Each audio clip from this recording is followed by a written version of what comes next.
సతీష్ బాబు గారు అన్నారు, ఆనాడు జిల్లా అయితా ఉంటుంటే ఈ ప్రాంత ప్రజలు ఎంత ఉద్యమాలు చేసినా మీకు తెలియదు కాదు.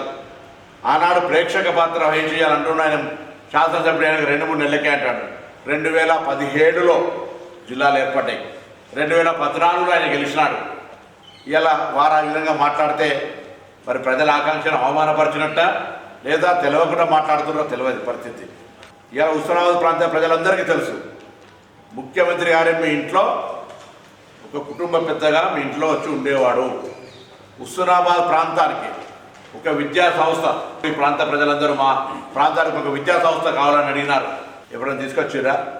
డిగ్రీ కాలేజ్ సొంత భవనం కట్టుకొని 3 ఏళ్లే అందులోకి షిఫ్ట్ చేసేటువంటి ధైర్యం కూడా లేక తాత్కాలిక తరగతులు ఇక్కడ నడుపుతుంటే అక్కడ భవనం ఖరాబ్ అవుతుంటే కూడా అక్కడ పిల్లలకు సంబంధించి ఇబ్బంది ఉన్న రోడ్డును సీసీ రోడ్డు మార్చి ఇబ్బంది లేకుండా అక్కడ డిగ్రీ కాలేజ్ షిఫ్ట్ చేసినాం. ఇద్దరమ్మ డబుల్ బెడ్రూమ్లు ఇయ్యనటువంటి వాళ్ళు ఇవాళ ఈ టౌన్లోనే దాదాపు 500 డబుల్ ఇందిరా మిల్లు ఇచ్చినాం. మొత్తం నియోజకవర్గంలో 3500తో పాటుగా వాళ్ళు అడుగుతా ఉన్నారు. జిల్లాకు సంబంధించి నాకేం మధ్య లేదు, నాకు జ్ఞాపక శక్తి లేదు ఏమన్నారు ఆయన అన్నాడు. జ్ఞాపక శక్తి లేదు, జిల్లాలు ఎప్పుడైనా కూడా తెలియదు అని అన్నట్టు.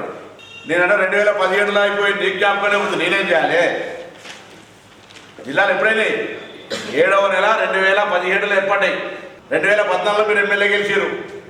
మీ ముందట కళ్ళ ముందట టవర్లు ఎక్కిన వాళ్ళు, అమరనాథ్ చేసిన వాళ్ళు, నిరాటంగా ఉద్యమం చేసినటువంటి హుస్నాబాద్ గడ్డ. దానికి అనుగుణంగా ప్రభుత్వం నిర్ణయం చేస్తే సాంకేతికంగా పొలిమేరలు హద్దులు కలపాల్సి వస్తే ఈ ప్రాంత ప్రజలంతా కరిమేరలు కలపాలనుకుంటారు. అప్పుడు నా బాధ్యత, ఆనాడు మేము పిసిసి అధ్యక్షుడిగా ప్రామిస్ చేసినాం, అది నెరవేర్చేది మా బాధ్యత. 2 సంవత్సరాలు నేను ప్రభుత్వంలో చర్చ లేనప్పుడు నేను మాట్లాడలేదు. ప్రభుత్వంలో చర్చ వచ్చిన తర్వాత ఈ ప్రాంత ప్రజల ఆకాంక్షకు నెరవేర్చేది మా బాధ్యత. బాకీ కాని పట్టుకొని తిరుగుతున్నారు.